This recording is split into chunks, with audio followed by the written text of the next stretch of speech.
What is up, everybody? Welcome to this week's episode of Gymwright Live. So this is actually our first episode of our new gym growth series.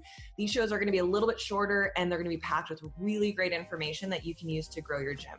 My name is Jessica DePazzi, and you've probably seen me in the network. I'm going to be your new host. This is my show now. Just kidding. I'm going to be interviewing the man you all know and love, Marcus Gurzy. He's our head gym growth coach. And we're going to be covering a critical component of holistically growing your gym in a way that is regenerative. It's going to restore and implement these growth systems that all work together and make your business just overall run way better. So today's episode is entitled Building a Gym You Believe In. And to kick this off, I'm going to start it with a quote. The only thing worse than being blind is having sight but no vision. That is a really interesting quote by Helen Keller about the importance of having a vision. So it's like, while she thinks that having no sight or this function of her eyes is pretty tough, she also knows that it could be way worse by not having this solid vision in your mind's eye. So my question for you is, do you have a solid vision of your gym's future? Do you have core values that you and your team know by heart? And if not, this is going to be a really great show for you. We're going to be covering why is vision and having one really important for your life and your gym. How can you apply vision and core values to your life and your gym? And then finally, we're going to look at some practical exercises that you can use to get some clarity on creating your vision and core values. Okay, so Marcus, who's waiting for me to wrap this up, he's managing the technology and the music. So Marcus, go ahead and take it away and let's get this started.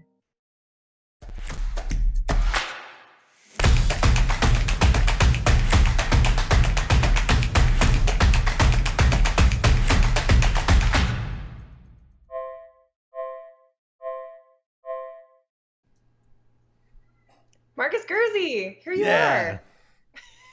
What's up, Welcome Jessica? To my show. I'm so happy to be here. Happy to have you too.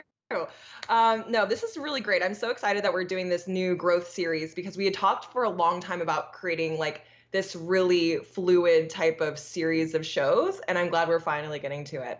Yes, indeed. Been looking forward to it. So, yeah. So I know it's Wednesday, but how was your weekend? Jessica, my weekend was pretty awesome. My lovely wife, Marisa, and I thought, you know what? It's a beautiful day in Southern California. The sun is shining. Weather is around 80 degrees or so. You know what we should do? We should do the only logical thing there is to do on such a perfect beach day. Let's shovel a bunch of rocks from one side of the house to the other side of the house and follow that up immediately with the ever so relaxing activity of cleaning out the garage from top to bottom. So it was truly a textbook example of what one might call a perfect relaxing weekend. So no, just kidding. It was as much fun as it is to do housework on a perfect day. You always feel awesome after getting it all more organized and getting it done. So anyway, that was my weekend. How was your weekend? That's awesome. It was pretty good. Jeff, my husband, and I have been traveling around a little bit, and we've been staying at different Airbnbs.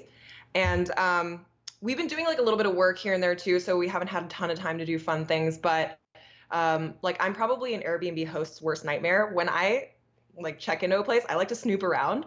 So the last place I was staying at, I know. What is this? Put it in the comments or in the feedback or whatever. Right. So this last place we were at, it was really weird. Like, it was like I had dreamt up my dream house, all these little things that I'm into. Like, my favorite cookbook was there, my favorite movie, my like all these little things that I like. So much so that I texted the Airbnb host. I was like, hey, do you want to hang out? Like, it's this girl, she's a yoga teacher. Like, I know this is really weird, but I feel like we're going to be best friends. So we're getting coffee on Friday. How freaking adorable. Big question is, what is your favorite movie? Liar, Liar. Really? That is a good movie. Yeah, I know. I could watch that a million times. Fair enough. Okay, good. I know. Anyway, okay, so let's get actually into the reason why people are probably tuning in. Today we're talking about core values. And so what I want to do with this growth series is kind of start with always with some definitions, because like, especially for values and visioning, there are so many things that can come to mind. So how would you define core values, and how would you say that differs from having a vision? Great question. So I would say, your core values define who you are and what matters to you as a company. So ideally, your core values establish, they're going to establish where you invest your time, your energy, and your resources. I kind of like to think of it as like the character, your character as a company. where your vision is the destination. So this is that point of reference that you're always working towards. So that ultimate picture of success.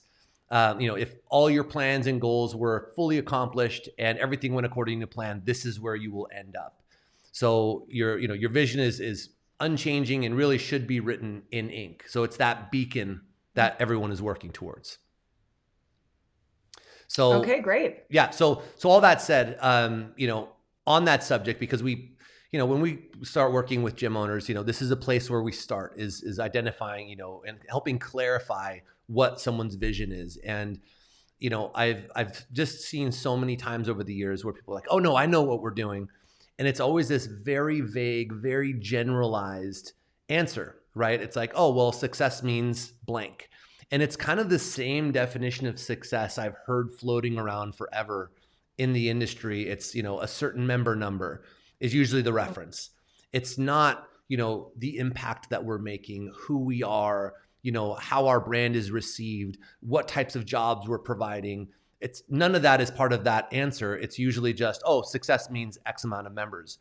And I think that, I get where that's coming from. I've made that mistake myself, right? And kind of oversimplifying this.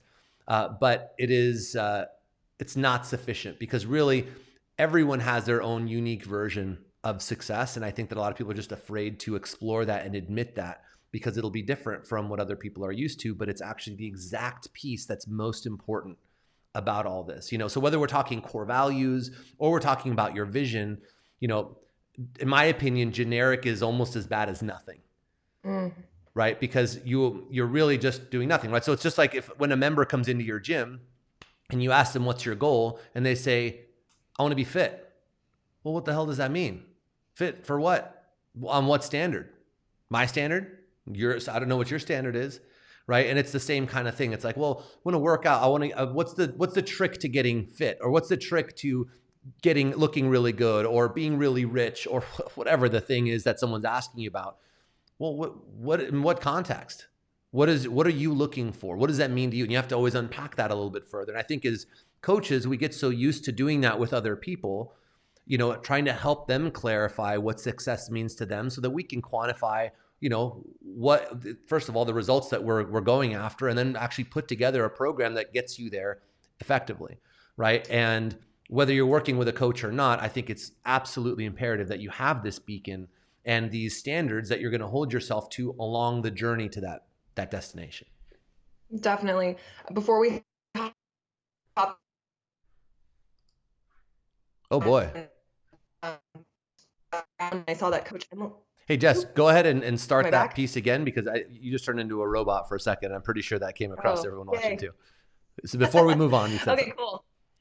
Yeah. So before we got on this the show here, I was browsing through the network and I saw that Coach Emily, who works with us with Gymwright, she was mentioning how this exercise seems a little woo-woo at first. Like it seems a little bit like a fluffy thing that you just check the box and do. But once you actually do it and you start to have some practical application, you realize, like, holy smokes, it makes things much easier moving forward once you have that foundation of something that doesn't really seem like it's super necessary, but it really is.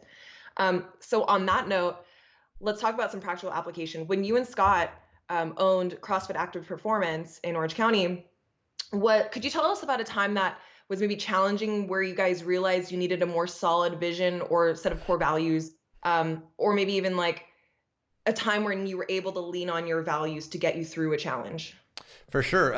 Both, actually. So I would say, for the first example, at first, although we had discussed and verbally agreed on, what was most important to us, kind of like our standards, we had not really sat down and clearly defined or agreed on like our core values or our vision, for that matter.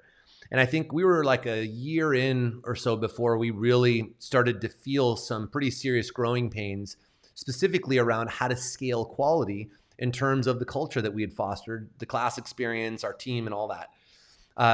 And Scott and I were starting to kind of get at each other a little bit and starting to argue and disagree on how to handle, these increasingly challenging situations we were facing. So we asked a mentor on how we can go about establishing these core values and vision and all that. And he kind of gave us some exercises that were really helpful for us. So we sat down together and we did it. And it was, like you said, like Emily stated in the comment in the network, to be honest with you, and I'm way more likely to be into the woo-woo stuff than Scott was. I mean, Scott is like your like machine type,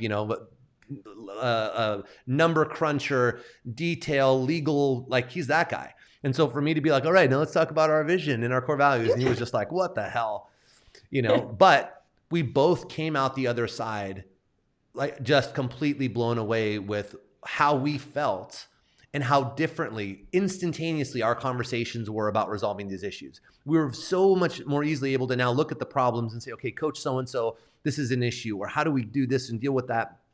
It just completely changed our perspective and our ability to work through those challenges. The second example, I think, was we were about 2 years in, and we had started at that point to work with a handful of athletes with individual design and some PT in an effort to start really building that average client value. So we sent Scott through the OPEC CCP program, and he actually worked directly with James Fitzgerald as his coach. So he went through the program and hired him as his mentor and coach for training as well as the CCP thing, which was just amazing. But that helped. That was so that we could improve our individual design offering, right? That was the whole point of that. And that said, with that came some pretty big realizations around the business we were running. Because we had, when we first started, the exact same overgeneralized idea of success. At the time for us, it was, we started out, we want to build this 400 member mega gym and be the biggest, baddest gym in the area and big numbers and all that sort of thing. Because both him and I were, motivated and had experience in building business. And we're like, dude, we're going for the moon. It's about bigger is better. Because at the time that was really what was popular. And what I mean by popular is that the whole concept of kind of the mega box of going beyond the garage gym where everything was really small and homegrown feeling, that was just emerging. And we saw the first examples of that in Southern California from people like, Jimmy Letchford, who, he works with HQ, and he had a lot of resources to work with. And he built this epic facility, CrossFit Ethos, just a few miles away from us. And, these other gyms in the area that were just coming up with these insane facilities. And so we're like, all right, that's it. That's what we're going to do. That's what we're going after, is that big gym. So we thought we knew where we were going and why and all that, but going through that program and really getting back in touch with, the actual reason we started this gym, which was to make an impact in our local community and to reset, or actually to set that gold standard of what training can be for, a community that both Scott and I grew up in, where we felt this was completely missing. And we knew that we could provide a better version. So that's why we set out to do this and to have those connections and, those relationships with people. But as soon as we came to business planning, it was like, oh no, we're going big. And so we went down this path and we were well on our way. I mean, at this point, I think, we were running what a lot of people would consider a very successful gym. We were at almost 300 members, a healthy average client value. But it was really straying from our core values and our, and around quality specifically and personal connection, no matter how hard we were trying. And so we reset that vision, and it actually, in going through the exercise again, which is something what we preach to people that we work with, you should go through this exercise regularly, because what happens is that your vision evolves, the marketplace evolves, the overall, demand or supply and demand in your area. And so many factors. You become better at what you do. You become more effective at getting people the results, or at being a marketer, at selling, or at, communicating value and all these things. So I think it's important to always revisit that vision and say, is this still accurate? And I said a moment ago, write it down, and it should always be there, but it should always be open for revisiting. I usually say do this about once a year. So anyway, so we did that, and we realized that we had a completely different business model and business plan now required to get there in front of us. So it allowed us to shift gears and start heading in the right direction, which was way more in line with who we were and what was actually important to us, right? So we We grew rapidly. We started to hit that scale and put those big numbers on the board, only to realize like, dude, I see people in my classes I don't even know. And then a coach is like, oh yeah, she's been here for like 3 months. And I'm like, how is that possible? Like, how is this happening? And that's not what this gym is about.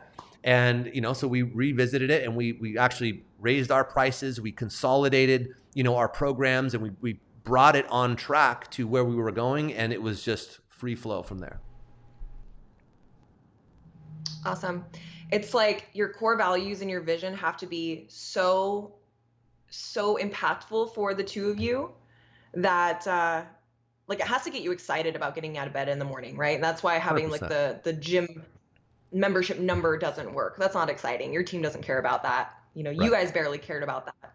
All right, cool. So in working with what's like thousands of gyms now at this point, over the last 10 years, could you share a common problem that they face when they don't have these aspects of their business all dialed in?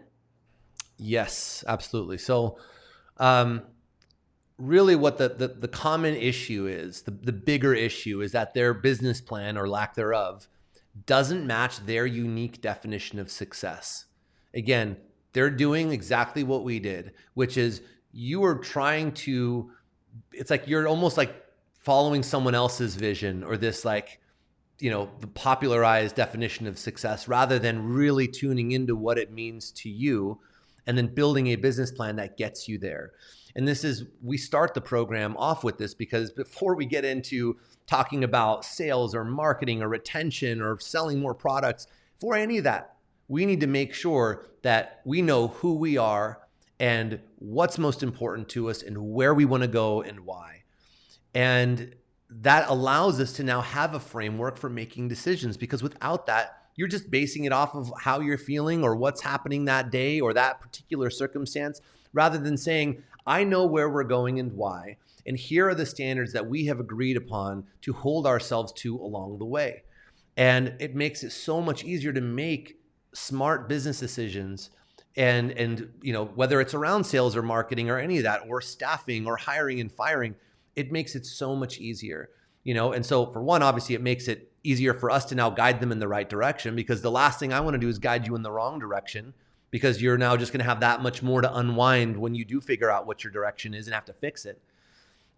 So the framework piece is, I think, the biggest piece, but there's a whole like myriad of different kind of like things that happen down the line when you don't have that in line, right? When you don't have that clear direction and value system in place, that first of all, that framework isn't there, but that then if you go down means you're not going to have good buy-in from your team and or your members eventually too.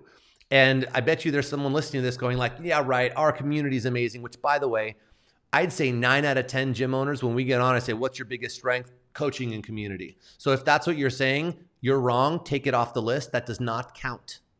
Okay? It does not count. You have to go deeper than that. That is a surface level answer. We have to get deeper in that. And that poor team buy-in, if we remember, our coaches are our product. So if you don't have 100% buy-in, working towards that bigger vision, and we're all going to the same place for the same reasons with the same standards, then they are going to be acting as independent people within your system, doing their own kind of version of it. Now, I am all for them putting their own style and their own spin on how they deliver the classes and how they communicate in their own flair. That's what it's all about. But if you're working at our company, it has to all be towards the same thing along these same standards, right? So not having that clearly defined vision and set of core values for everyone to buy in together and to agree upon and to hold each other accountable for, that buy-in is just not going to be as good as it can be. Which also leads you to not being able to get out of the day-to-day. And I would say this is one of the most common desires from gym owners that we work with, which is, hey, I've either been coaching forever and I need to do less of it, or I just, my intention was never to coach this many classes. I just did that to start and I never got out of it. You are not going to be able to remove yourself if you don't have a strong team to replace you and to deliver to the standard that you want, right? So you have to build a strong culture that is actually scalable, because otherwise your culture stops with you. As soon as it may be awesome while you're the head honcho and you're in charge and you're, involved in a bunch of the classes and you have your hands in everything. But if you actually want to grow and scale the business to, where almost everyone that I just talked to wants to get it to, which by the way, even if you want to get to, if success means 150 members and just, making good money and having a good time running your business, this is still absolutely required because the majority of running your business is happening off the floor. You have to get yourself in a position where you are leveraging other team members to replace the day-to-day interactions on the floor and teaching your classes. Yes, sure, stay involved to the degree that makes you happy and still scratches the itch for you as a coach. But you have to make sure that you are able to create a culture that exists even when you're not there to enforce it. Because your coaches are the living, breathing representation of those core values headed towards that same purpose. So when they start dealing with issues, whether with each other or with members or whatever it is, they are working from those same principles and that same path. So they're going to, if they're bought in, they're going to act the same way that you would act. They're going to reinforce it and maintain that culture, which rolls downhill into your members. If your team is completely aligned, even when you're not there, guess what? Your members will stay aligned as well. Sure, they may want to see more of you, but we have little tactics and tricks that we can use to kind of put you in that mayor role where you walk around and shake hands and do all that, and still they can still feel like you're very involved without you having to coach a bunch of classes.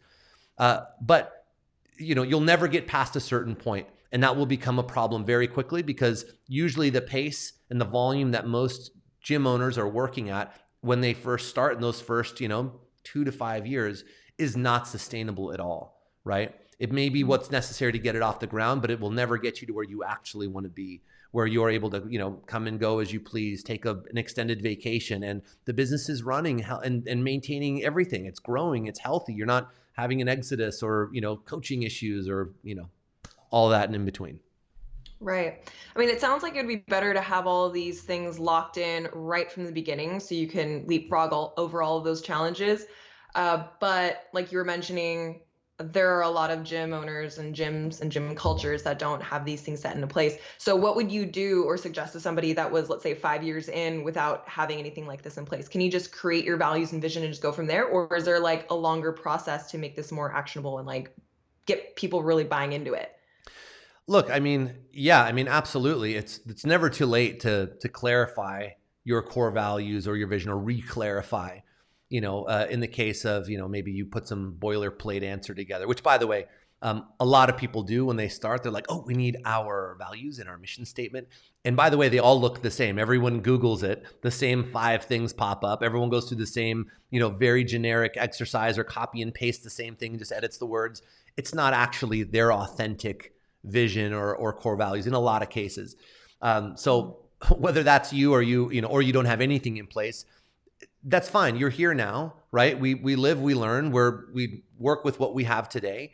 And so if now you realize like, hey, this sounds like it might be kind of important, then by all means get into it.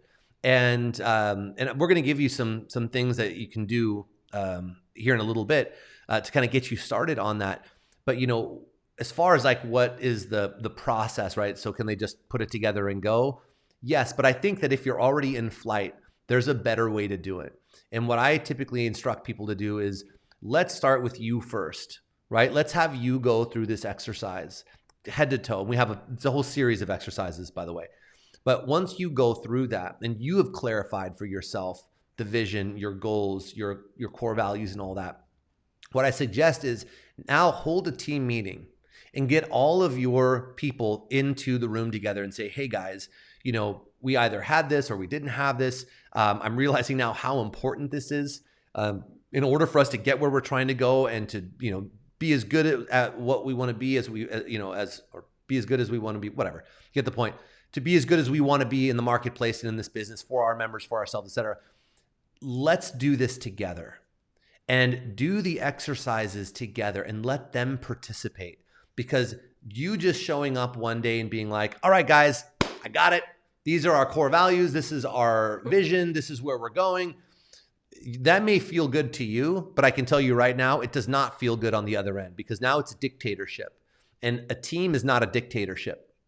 So if you want to maintain that healthy culture, or maybe even fix an unhealthy culture and get people bought in who don't really feel bought in, this is a phenomenal way to do it, is to have them contribute. Go through the exercises together. You already know where you want to go. You already know what yours are, but let everyone contribute. And maybe there are, and in almost all cases, they do contribute some valuable ideas and better ways of saying things, and come up with that final version together.